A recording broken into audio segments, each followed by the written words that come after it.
Thanks, Mac. All right, it's my pleasure now to introduce to you Stacia George. In some ways, Stacia is a challenging person to introduce because her career has been so wide-ranging and so varied. She holds formal positions at Chemonics. She also is a senior advisor at Global Reach. These are organizations that are in the development space more broadly, that work specifically on conflict resolution, but her career has been very wide-ranging.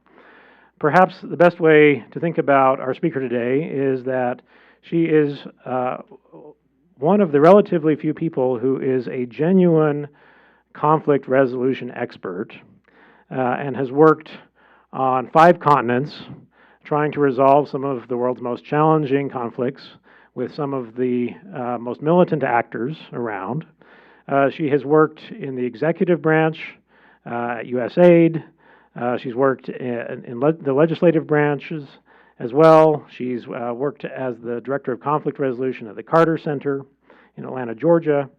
And she spends a lot of her time every day advising organizations on a wide range of things that many of us care about, including development programs, including peace negotiations, helping to reduce polarization, helping to find strategies to demobilize armed groups in civil conflicts.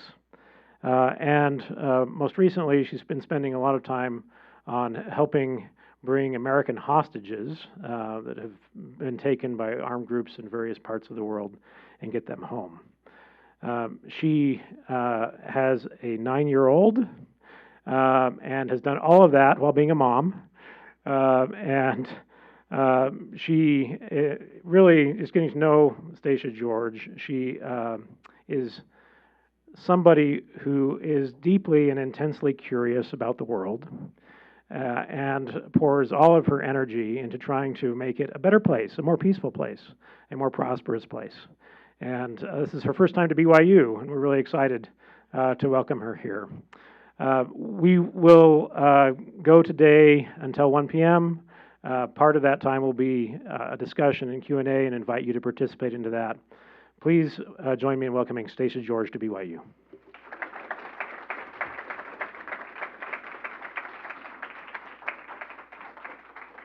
Thank you very much. It's really a pleasure to be able to be here with all of you and be energized around your positive energy. And I can sense your enthusiasm for bringing change to our world. And I love surrounding myself with people like that, particularly in these times. It's pretty hard not to notice the polarization that is happening in our world around us right now. We are moving from a world order, which is with common rules and collaboration, to more one of camps and competition. Our country is in a space right now where people are being put into one of 2 buckets with assigned classifications of what they supposedly are and who they are as people, when ironically approximately half of Americans aren't even affiliated with a political party. And also we know within those political parties there's a lot of diversity. We have at our community levels the fact that we used to avoid PTA meetings and school board meetings because they were boring. And now we want to avoid them because they're extremely contentious, because people are pushing, instead of trying to find solutions, they're trying to impose. So we've moved into this competitive space. And I think what's also been incredibly hard, I'll say at least in the American context, is we can feel this polarization amongst our friends and our family, and how that has in many cases transformed relationships, and it sometimes even eliminated them from our lives. And I know this is not the space any of us want to be in. So it's hard to ignore it. It can feel hopeless, impossible, scary. Trust me, I have my moments where I'm like, God, it's hard. It's really, really hard. So I'm not going to sugarcoat it and say Shangri-La is on the other side of the corner. But at the same time, there are things that can be done. It is not hopeless, and there are places to start. And I've seen this. I've worked in some of the most polarized, dangerous places in the world. and I've seen how things can change. So I bring that to you today to keep that in mind, because we were just talking as we walked in here about the role of hope. It is not a abstract concept that's just a nice to have. It's a necessary to have, because it's connecting you to the realm of the possible. And if you don't have that hope, then the opportunity will quickly wither. So why do we care? Why do we bother finding common ground when it's so hard, right? Do I have to? I mean, the conversations I have with people of, can I just hide over here and just try to live my life by myself and not have to deal with polarization or people who have opposing positions to me? Yeah, sure you can. But do you have interests? Do you have goals? Do you have needs that need to be met? Whether yourself as an individual, your community, your state, our country. That's pretty hard to achieve working in a silo, right? You need as many people as possible and allies as possible to get there. In fact, they find that the most resilient societies are the ones that have what we call social capital. It's basically building the social fabric by having different linkages, and they have different kinds. So one is called bonding social capital, which is bringing people together with common interests. So all of you are interested right now in hearing about how to address polarization and bring common ground, right? So you just being in this room together, maybe you're mingling beforehand or will mingle afterwards, or like also there's pizza tomorrow or whatever treats there are, food, which brings everyone together, by the way. Those things where you have something and you're in a space, that's the act of building, bonding social capital. You get to know each other, you get to be able to support each other. There's also what's called bridging social capital. So that is amongst people or institutions or organizations that work on similar things, but kind of side by side. So for example, if you're a student group here, other student groups at other colleges and universities, having connections with them is building that bridging social capital, right? And you can learn from them as students, as faculty, across institutions, within your institution, across departments, right? Building those relationships across also continue to put threads into your social fabric. And lastly, there's what's called linking social fabric, which is vertical, right? So look, using an institution here, it's student to faculty administration, it may be the university up to, say, the state governments up to national governments, et cetera. So building those relationships are essential. I'll give an example at a smaller level, although it's an important one. We had a hypothesis about this social capital element and how important it was to build these relationships, find certain ways to build relationships. In Mali, there was in northern Mali, there was a very isolated location, but was having a disproportionate amount of individuals being recruited into jihadist groups, Al-Qaeda affiliated primarily. And we had a hypothesis that their isolation is what was allowing them to turn to extremism or be more easily recruited into it. And so we started some programming. This is when I was at USAID. We started some programming of very innocuous common ground elements of let's do common like sports activities, bringing together some of these individuals from this very isolated area with neighboring towns and communities. We started building relationships around music, around reading books, radio listening clubs. And after 3 months, only 3 months, we did baseline tests and afterwards around tendencies towards extremism. We found that those relationships, the higher the quantity of relationships and types of relationships they built, significantly reduced tendency towards wanting to use violence to solve problems. And so I say this because I find when any of us has a problem, when I have a problem, I just start calling my friends and calling my contacts, like, can someone help me with this? Does someone know someone here? So the more of those you can dial into, the more problem solving we can do together. But also, so one, if you'd work to find common ground or ways to engage others, it makes both you and the society around us more effective. Secondly, if you don't do it, things may just fall apart around you regardless. So the option of just saying no and opting out is not necessarily an option always.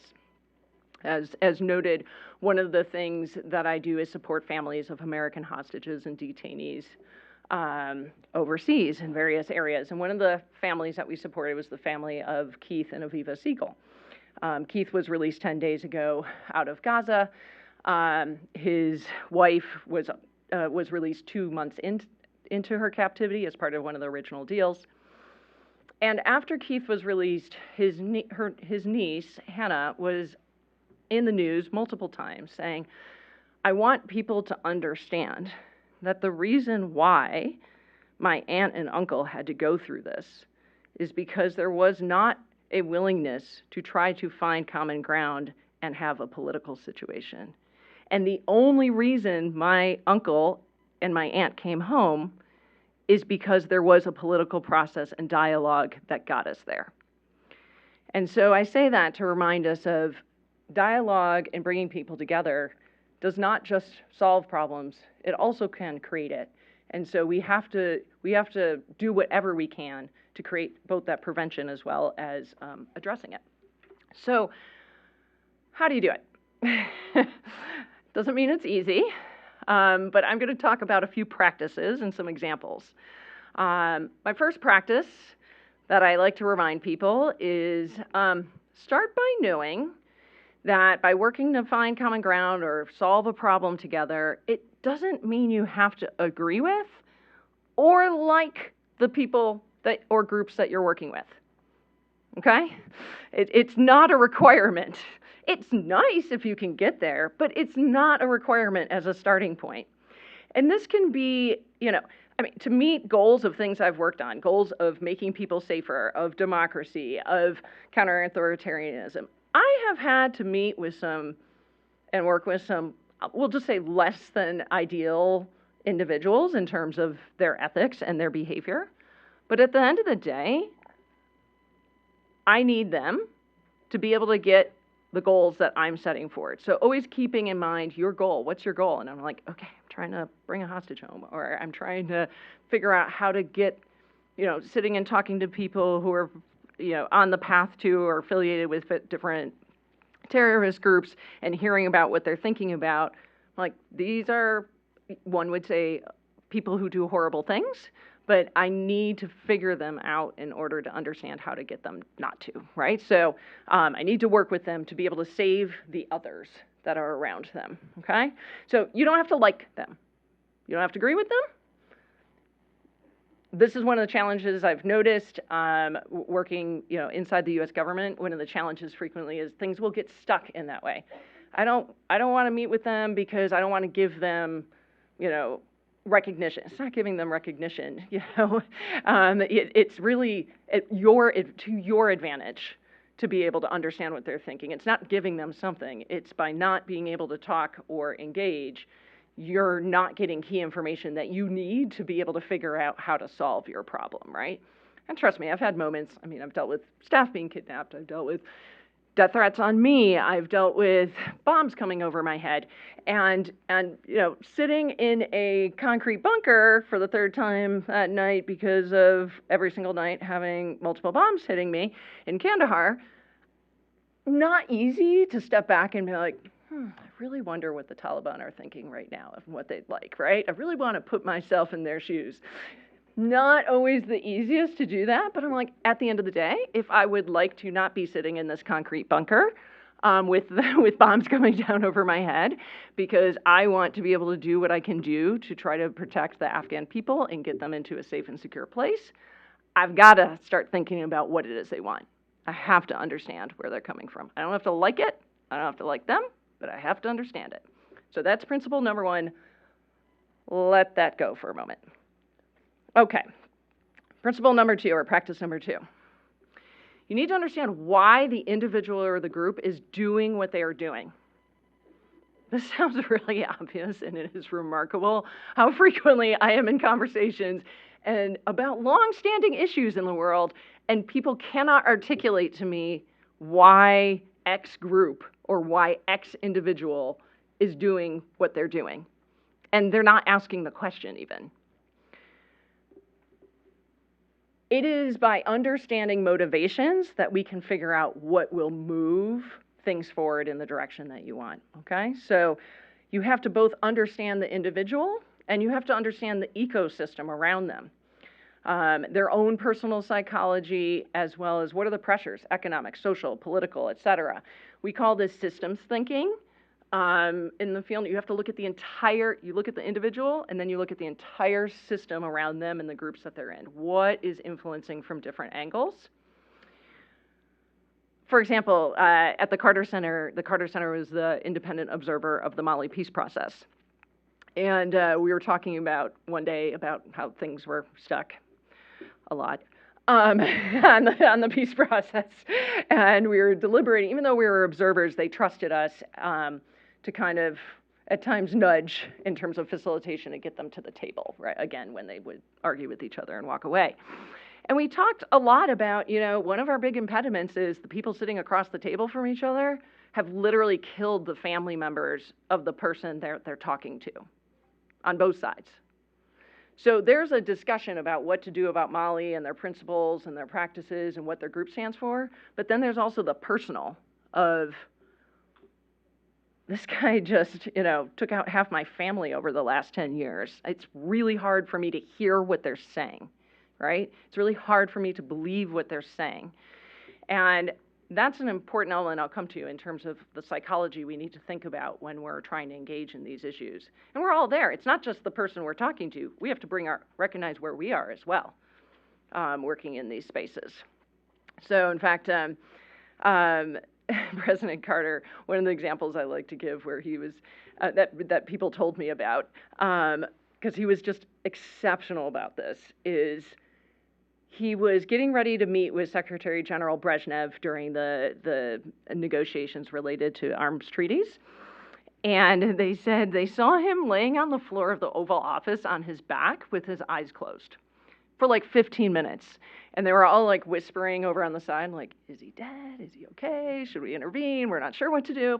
And finally, they nominated one of the staff to go over and be like, President Carter, are you okay? Can we get you something? He's like, oh, I'm fine. I'm preparing myself for this meeting by putting myself in the position of Brezhnev and actually imagining myself as him. And what are the pressures that he's under? Socially, politically, economically, like I need to be him for a moment, and in order to understand where there might be a meeting of the minds, right? Where can we find common ground? He also, many of you may know, he was just exceptional about these elements with the Camp David Accords, which were pretty brutal, the negotiations for a while. And it was the last night, and everyone had gone back to their respective cabins, and it was not going to happen. And what he did was he decided to appeal to the individual rather than the broader cause. And so what he did, he had the names of all the grandchildren of Menachem Begin and had photos of President Carter and knocked on his door and said, I want to be able to autograph these to be able to take to your grandchildren. But what I really want to write on it is that you and I made peace for the Middle East together on this, because I know that's what you want for your grandchildren at the end of the day. And that is what tipped the scale, is appealing to the individual, appealing to the things that motivated him. So you have to look at these different levels, right? You have to analyze like the whole system. As part of listening and learning, you have to clear your mind of all the assumptions that you have. This is very hard, and listening is very hard. We say we do it, but true listening, active listening, not always so great. Catch yourself next time you're in a conversation on whether you are actually listening or are you thinking about what you're going to say next.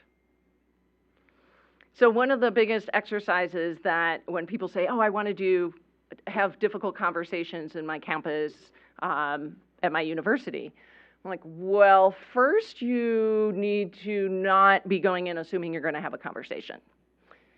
You have to go in and first go in and listen. And I'll give criteria and rules that are, we can have a presentation of positions and what people are thinking. And the rule is the only response anyone can give is either, I hear you, I feel you, I thank you for sharing that. What I hear you say is, did I get it right? Just clarifying and affirmations. That's it. That's all you're allowed to say. No like commentary, nothing else. Because people need to feel heard, first of all, to be open to finding solutions to a problem or to have a relationship or a discussion. And also, you need to hear what they have to say. So why is it so important to listen? It really creates the conditions for productive dialogue. And really listen not from your perspective. Listen neutrally. Let's talk about why polarization happens. An important element of human psychology, it goes back to the Stone Ages, really, is we scanned for threats all the time, right? Saber-toothed tiger or whatever else is coming, other humans. All the time, you are trained to scan your environment for threats. And we have evolved, okay? But that part of your brain, your amygdala, is not the thinking part of your brain, okay? This is important to understand. When we are under stress, we tend to fall into that amygdala portion, that what I like to call the lizard portion of our brain, okay? And I would like to argue when we look, for example, at polarization in the world, and I'll just say in the US, that most Americans are pretty stressed, many extremely traumatized over the last couple of years. And years of that has an impact on you physiologically. It means how many of us have gone into a conversation when you even find yourself like knee-jerk responding to what someone says? Like, it's just like visceral, like your body is like, bah! You know, you just can't even stop for a moment to think about how you're gonna respond, or someone does it to you. That's because that's the scanning portion of your brain, right? That's the portion that's looking for threats. And I see a threat, so I'm gonna just respond, not think. Listening to people and understanding them and having them feel heard actually brings down the level. It's like, okay, I don't need to be threatened by this person. I don't need to be in threat mode. I can go into my better thinking mode portion of my brain. So it really creates the conditions for people to hear what you have to say. So that's a really important element. The other is to understand also why people will sometimes take this path. There's a great professor of psychology and conflict resolution at Georgetown University who wrote The Staircase to Terrorism, which is applicable to political violence. And it's basically, most people are not born, by the way, waking up and saying, I would love to be violent. That is not, and I think people like to think, oh, people who are violent are bad people. They are people doing very bad things. And we have to understand why they got there. I think many of us had circumstances where you have a problem, you try to solve it, no one's listening to you, you try the next step. Maybe you have an issue with your class, for example. You go to the professor, they're not listening. Okay, really frustrated by this. You go to the dean, dean's not listening, they're not fixing the problem. Each step on the staircase, you're going up a step, you become more and more frustrated, right? What you want to do is build in society as many steps as possible to try to address problems. But many people just, and in many societies, there's very few steps. And you hit a point where you get to the top step and you're like, there is no place else to go. I've tried everything, no one is listening to me, this is existential threat to me, and the only way to get people to listen is by force, is by doing something really tough. They don't wake up overnight just wanting to do it. And this is important to understand, I think, when you're trying to understand why people behave the way they do. Not just from violence, but why do people take a more polarized, extreme position? So let me give you some examples. Through this listening, you learn a lot. One of my first assignments was going out to the Democratic Republic of the Congo. I look back and I'm like, this was such a tall task. And it was to keep the peace process going that had just been signed in the Democratic Republic of the Congo, and as part of that, work on disarmament, demobilization, and particularly the reintegration of the former combatants, the militia members, who had just raped and terrorized and stolen from everyone in these areas in Eastern Congo. We had to make sure that once they're, disarmed and demobilized, that they can get reintegrated back, be productive members of society. And the extra trick was they were going right back to the same places with the victims who had suffered at their hands. And that includes, women who were so physically traumatized by the rapes that were prevalent at that time that they would be thrown into the forest as just like cast out of their communities. So I had to both do the reintegration of those women, which people saw it as their fault that they were raped and terrorized and physically disabled. I had to reintegrate them back in the communities and convince the men to let them back in. And I had to get the former combatants to come back to the communities and actually create an environment where these women and other individuals who had been terrorized by them would actually accept them. I think about this every day, and I'm like, if someone asked me to sit down and talk to someone who had done the things that these individuals did and figure out a way to work with them in my community, I really think, like, how good would I be at that, right? But we did a lot of listening to figure things out, and here's what we knew. We knew that people did not want to be at war anymore. And people understood on a bigger, existential level, if these individuals kept fighting, stayed in the militia groups, went back to the militia groups, it will never end, okay? So we worked with Congolese psychiatrists. We did all sorts of strategies. And we knew there was common ground on non-political issues, such as agriculture, health, and people wanted to start their own businesses. So we're like, let's bring people in to do that. We're going to provide some trainings to get them in the same room. And then we fit into that a discussion about reflecting on what had happened in that community, not to go through it blow by blow. It was you, from where you were sitting, what did you have to deal with from all these positions?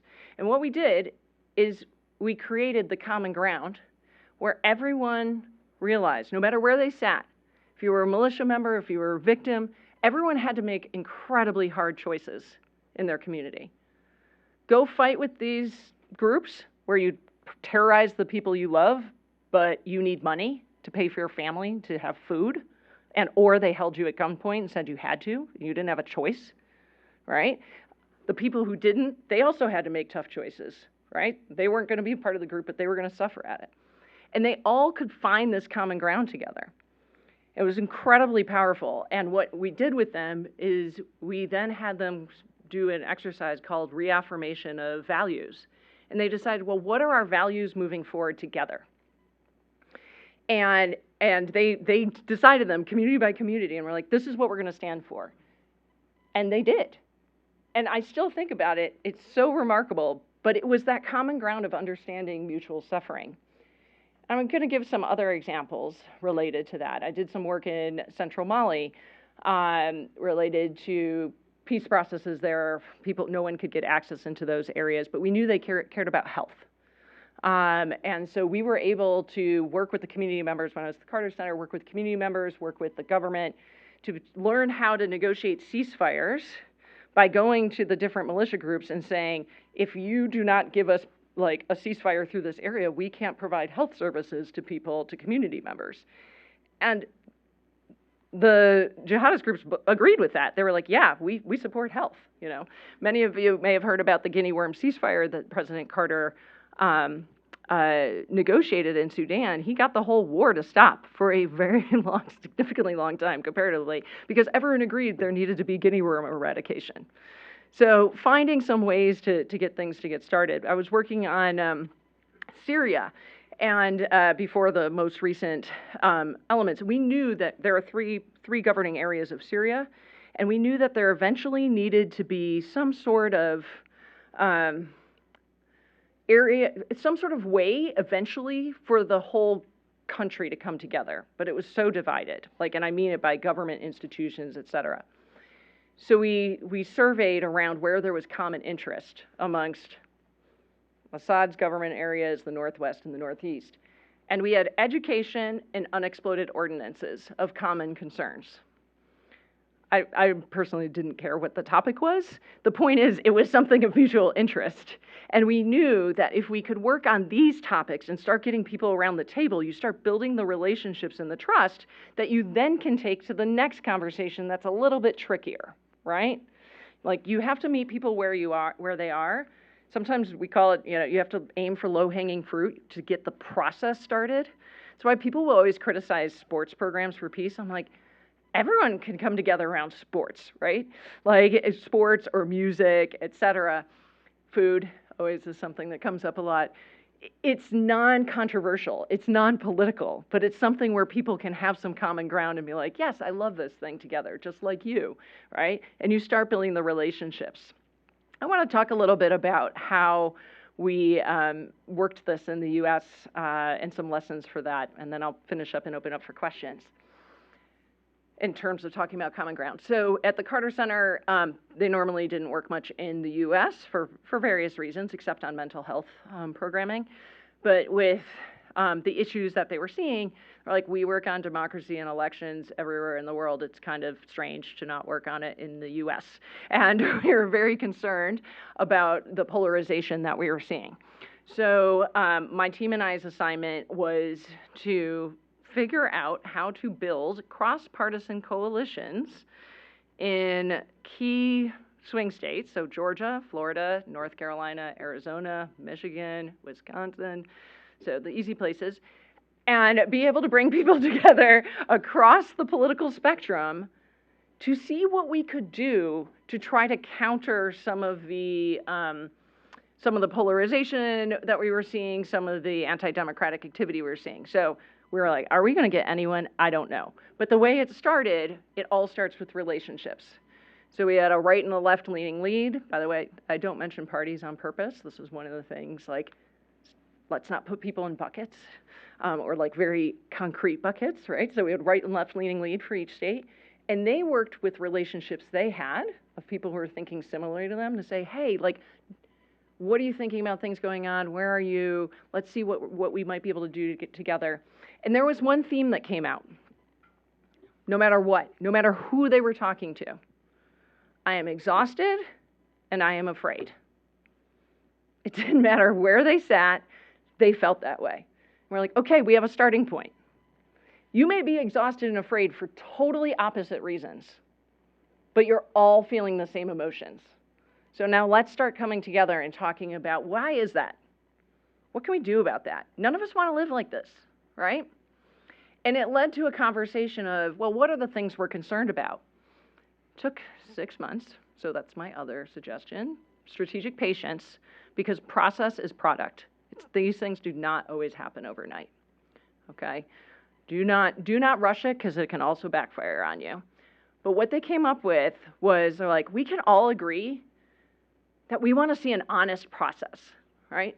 We want it to be a process that's transparent, adheres to rules and regulations. We can all agree we don't want violence.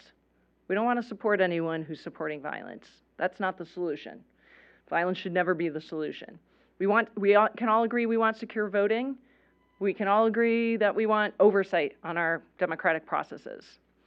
And we can all agree that once the results are out, we will accept them. And we put them out there. They pushed on them.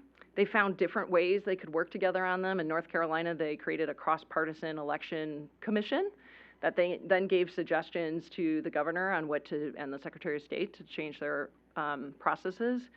Because they were like, here's one thing we know in North Carolina. All of us hate our election processes. It doesn't matter who you are. So common hatred of the current process brought everyone together. We're like, okay, then let's work on what we could agree on to change.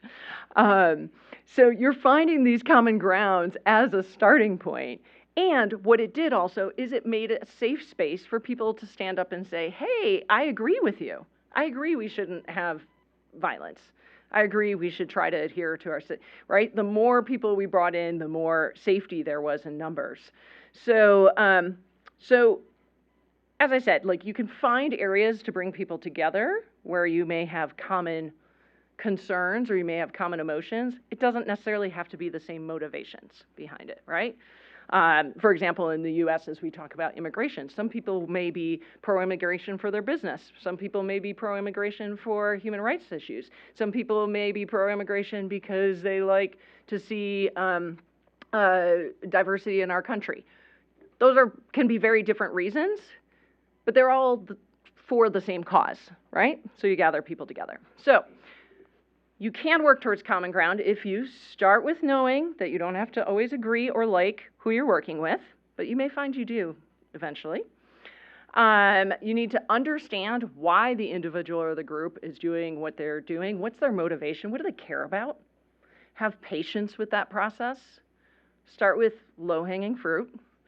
Easy things to start with, things that are not so scary to tackle. You know, when I was running programs in the tribal areas of Pakistan, I did not start with talking about women's rights, okay, with the tribal leaders I was working with. I knew that was a non-starter, right? We worked on other things, and actually, eventually, they were the ones who brought it up, which that's a whole other story. So if you can't find common ground, just find areas of interest. You know, there's a recent negotiation with Venezuela that one of my detainees was part of, and it was like the U.S. wants their people back, and they want to send people to Venezuela. Maduro wants some recognition from the U.S. government. They don't have to cross, but there's two interests. Let's figure out how we can make it work. I'm not saying I agree with what the deal is. I'm just saying, like, you don't have to have them overlap perfectly to be able to find solutions or find a way to solve a problem. I will say, again, this is not Shangri-La. Doesn't work when people say they're doing these things but don't actually do them. That happens. Doesn't work when you don't have enough people sometimes. You need scale at times. So for example, in Colombia, they spent years on the peace process, years of negotiations. But then the population wasn't bought into it. And so when they did a referendum, they voted no.